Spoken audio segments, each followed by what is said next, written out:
اے میری گل غور نہ سننا اور اے ویڈیو پوری دیکھنا. مزہ نہ آیا پیسے واپس. کل تکر جڑا پاکستان ڈیفالٹ ہون جا رہا سی بالکل قریب پہنچ چکیا سی. پاکستان دے اندر تبدیلی کداں آئی, پاکستان دی تقدیر کداں بدلی جناب علی, اس ویڈیو دے وچ پوری تفصیل ہے.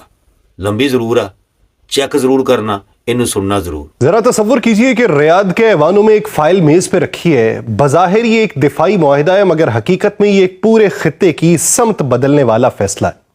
سوال یہ نہیں کہ اس فائل میں کتنے طیاروں کے نام درج ہیں, اصل سوال یہ کہ وہ کون سا خوف تھا جس نے سعودی عرب کو واشنگٹن سے ہٹ کے اسلام آباد کی طرف دیکھنے پر مجبور کیا, اور وہ کون سی طاقت ہے جو خاموشی سے پاکستان کو اس مقام تک لے آئی ہے جہاں اب اس کے فیصلے دوسروں کے حساب کتاب بدل رہے ہیں.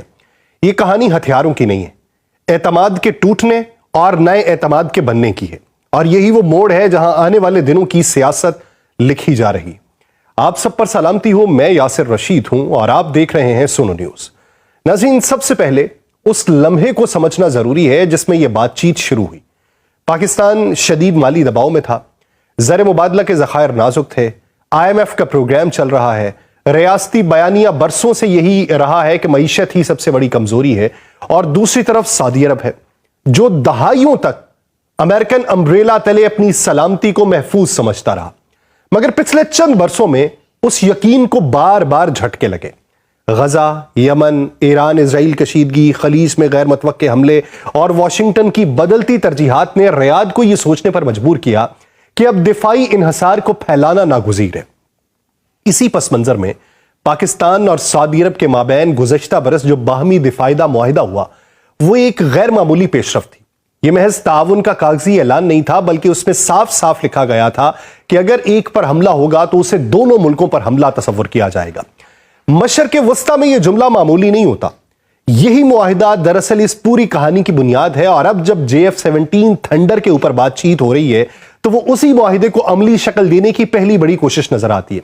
یہاں JF-17 خود ایک مکمل کہانی ہے, ایک ایسا طیارہ جو پاکستان نے محدود وسائل, پابندیوں اور عالمی سرد مہری کے ماحول میں تیار کیا.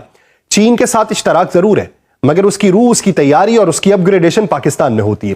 برسوں تک اسے کم قیمت متبادل سمجھ کے نظر انداز کر دیا گیا, مگر پھر وہ وقت آیا جب اس طیارے نے عملی جنگی ماحول میں پرواز کی, فضائی جھڑپوں میں استعمال ہوا, اپنی افادیت کو ثابت کیا, اور یہی وہ لمحہ تھا جس نے اس کی مارکیٹ ویلیو کو یکسر بدل کے رکھ دیا. سعودی عرب کے لیے JF-17 کی کشش کئی سطحوں کے اوپر ہے, قیمت, لاگت, آپریشنل سادگی, سب سے بڑھ کے یہ کہ یہ حقیقت کہ یہ طیارہ صرف کاغذوں میں نہیں بلکہ میدان میں آزمایا جا چکا ہے. سعودی فضائیہ پہلے ہی جدید ترین پلیٹ فارمز چلا رہی ہے, مگر اب وہ ایسے آپشنز بھی چاہتی ہے جو کم لاگت ہوں اور فوری دستیاب ہوں, اور جن کے ساتھ پولیٹیکل پریشر کم ہو. پاکستان اس لحاظ سے ایک فطری انتخاب بنتا تھا. اب جہازوں میں بدلنے کا تصور اگر دیکھیں تو قرض کو بھی بدلا جا رہا ہے. یہ ماڈل عام نہیں ہے. اس کا مطلب یہ ہے کہ سعودی عرب جو رقم پہلے ہی پاکستان کو دے چکا ہے وہ محض رول اوور یا نئی ڈیڈ لائن تک محدود نہیں رہے گی, بلکہ وہ رقم پاکستان کی دفاعی صنعت میں واپس لگے گی. اس سے پاکستان کا قرض کا بوجھ جو ہے وہ کم ہوگا, صنعت کو براہ راست آرڈر ملے گا, اور پھر اس کے اوپر $2 بلین کی بات بھی ہے. یہ ایک ایسا فارمولا ہے جس میں مالی ریلیف بھی ہے, صنعتی سرگرمی بھی, اور اسٹریٹجک شراکت بھی. اگر اس معاہدے کی مجموعی مالیت واقعی $4 ارب تک جاتی ہے, اس کے ساتھ مزید $2 ارب کا ساز و سامان بھی شامل ہوتا ہے, تو یہ پاکستان کی دفاعی تاریخ کے بڑے سودوں میں شمار ہوگا. اس کا اثر صرف فضائیہ تک محدود نہیں رہے گا. Kamran, supply chain, engineering sector اور درجنوں ذیلی صنعتیں جو دفاعی پیداوار سے جڑی ہوتی ہیں, سب کو طویل المدت فائدہ ہوگا. یہ وہ نقطہ ہے جہاں دفاعی صنعت پہلی بار معیشت کا سہارا بنتی دکھائی دیتی ہے, نہ کہ اس پہ بوجھ. اس پورے منظرنامے میں امریکہ کی خاموشی بھی بہت کچھ کہہ رہی ہے. سعودی عرب اور پاکستان کے درمیان دفاعی قربت وہ بھی ایک ایسے وقت میں جب ریاض واشنگٹن کے رویے سے مطمئن نہیں ہے. یہ ایک واضح پیغام ہے. یہ پیغام یہ نہیں ہے کہ امریکہ کو نظر انداز کیا جا رہا ہے, بلکہ یہ ہے کہ اب ایک ہی مرکز کے اوپر انحصار ختم ہو رہا ہے. سعودی عرب اپنی سلامتی کے لیے متبادل راستے بنا رہا ہے, پاکستان ان راستوں میں ایک اہم ستون بنتا جا رہا ہے. یہاں بھارت کا زاویہ بھی نظر انداز نہیں کیا جا سکتا. نئی دلی برسوں سے خود کو خطے کی سب سے بڑی دفاعی منڈی اور طاقت کے طور پہ پیش کرتی رہی ہے, مگر حقیقت یہ ہے کہ پاکستان آج JF-17 کے ذریعے وہ خلا پر کر رہا ہے جہاں بھارت اب تک کوئی مؤثر کم لاگت اور جنگ میں آزمودہ پلیٹ فارم پیش نہیں کر سکا. ہاں ایک کیا تھا تیجس، اس کا جو نتیجہ نکلا وہ دبئی کے اندر سب نے دیکھ لیا اور اس سے مارکیٹ زمیں بوس ہو گئی. بنگلہ دیش، لیبیا، آذربائیجان اور اب سعودی عرب، یہ سب نام ایک تسلسل کی شکل اختیار کر رہے ہیں جو بھارت کے لیے خاموش مگر گہری تشویش کا باعث بھی ہے. پاکستان کے لیے اس ساری پیش رفت کا سب سے بڑی اہمیت حاصل کرنے کا عنصر یہ ہے کہ اب وہ عالمی سیاست میں صرف سیکیورٹی کنزیومر نہیں رہا، وہ سیکیورٹی پرووائیڈر بنتا جا رہا ہے. اور یہ تبدیلی معمولی نہیں ہے، یہ وہ موڑ ہے جہاں ایک ریاست اپنے دفاعی تجربے کو سفارتی طاقت میں بدلتی ہے. وزیر دفاع نے یہ کہا کہ اگر یہی رفتار رہی تو IMF کی ضرورت کم ہو سکتی ہے. دراصل یہ اس سوچ کا اظہار ہے کہ اب طاقت صرف ٹینک اور جہاز میں نہیں ہے بلکہ معیشت میں منتقل ہو رہی ہے. پہلے ہمیں بوجھ کے طور پہ صرف اپنا دفاع مضبوط کرنا پڑتا تھا اور اب وہ معیشت کو سہارا دینے کے لیے دوسرے ممالک کو فروخت کیا جا رہا ہے. اگر اس پوری کہانی کو ایک جملے میں سمیٹا جائے تو بات یہ ہے کہ پاکستان اور سعودی عرب کے درمیان JF-17 پہ بات چیت یا دیگر 11 ممالک کے ساتھ جو بات چیت ہے یہ ایک اعلان ہے. اعلان کے پرانے تعلقات اب نئی شکل اختیار کر رہے ہیں. اعلان یہ کہ مشرق وسطیٰ کی سلامتی کی بساط بدل رہی ہے اور اعلان یہ کہ پاکستان اب خاموشی سے ایک ایسے کلب کے اندر داخل ہو رہا ہے جہاں فیصلے طاقت، ٹیکنالوجی اور خود اعتمادی کی بنیاد پہ ہوتے ہیں، نہ کہ محض مجبوریوں کے تحت. یہاں سے کہانی ایک اور گہرے موڑ میں بھی داخل ہوتی ہے کیونکہ اصل سوال اب یہ نہیں رہتا کہ سعودی عرب JF-17 کیوں خرید رہا ہے یا کوئی بھی ملک JF-17 کیوں خرید رہا ہے. سوال یہ ہے کہ سعودی عرب نے یہ فیصلہ اسی وقت، اسی ملک کے ساتھ اور اسی انداز میں کیوں کیا پاکستان کے ساتھ، جو انداز بڑے ممالک کسی ایسے ملک کے ساتھ اپناتے ہیں یا درمیانے ممالک کسی بڑے ملک کے ساتھ اپناتے ہیں جس کا ڈنکا بج رہا ہو.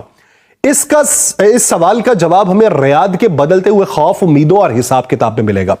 سعودی عرب برسوں تک اپنی سلامتی کو ایک سادہ سے فارمولے پہ رکھتا آیا: تیل کے بدلے تحفظ، ڈالر کے بدلے امبریلا اور اس امبریلا کا نام امریکہ. مگر پچھلی دہائی نے اس فارمولے کو بار بار چیلنج کیا. آرامکو پہ حملے ہوئے، خلیج میں جہازوں کو نشانہ بنایا جاتا رہا، یمن کی جنگ کا نہ ختم ہونے والا دلدل کا منظرنامہ تھا اور سب سے بڑھ کے غزہ اور ایران اسرائیل کشیدگی کے دوران واشنگٹن کی محتاط بلکہ بعض اوقات سرد رد عمل نے ریاض کو ایک تلخ حقیقت سے روشناس کروایا. امریکہ اب وہ یقین دہانی نہیں دیتا جو سرد جنگ یا 9/11 کے بعد دیتا تھا. سعودی قیادت نے یہ سمجھ لیا کہ مستقبل میں ہر بحران پہ امریکی فوج حرکت میں نہیں آئے گی. یہی وہ خلا تھا جہاں پاکستان کی اہمیت دوبارہ ابھری. پاکستان صرف ایک ملک نہیں، ایک تجربہ بن کے ابھرا. ایسی فوج جس نے دہائیوں تک مختلف نوعیت کی جنگیں دیکھیں، ایسی فضائیہ جس نے محدود وسائل میں جدید صلاحیت پیدا کی، ایسی ریاست جو پابندیوں، دباؤ اور تنہائی میں بھی دفاعی نظام کھڑا کرنے میں کامیاب رہی اور پھر مارکہ حق نے تصویر بدل دی. سعودی عرب کے لیے محض ہتھیار خریدنے کا معاملہ نہیں تھا بلکہ ایک ایسے اسٹریٹجک پارٹنر کی تلاش تھی جو مشکل وقت میں عملی طور پہ کھڑا ہو سکے، نہ کہ وہ صرف بیان جاری کر سکے. پاکستان کے ساتھ سعودی عرب کے دفاعی تعلقات بھی نئے نہیں ہیں. 70 اور 80 کی دہائی میں پاکستانی پائلٹ سعودی فضائیہ میں عملی پروازیں کرتے رہے. سعودی فوج کے کئی یونٹس کی تربیت پاکستان نے کی ہے اور خلیجی جنگوں کے دوران پاکستان کی موجودگی ایک خاموش مگر فیصلہ کن عنصر رہی ہے. فرق صرف یہ ہے کہ ماضی میں پاکستان معاون تھا، اب وہ فراہم کنندہ بن رہا ہے. یہ تبدیلی سعودی عرب کے لیے نفسیاتی طور پر بھی عام ہے کیونکہ اب وہ صرف مغرب سے نہیں بلکہ مسلم دنیا کے اندر سے بھی جدید عسکری حل حاصل کر رہا ہے.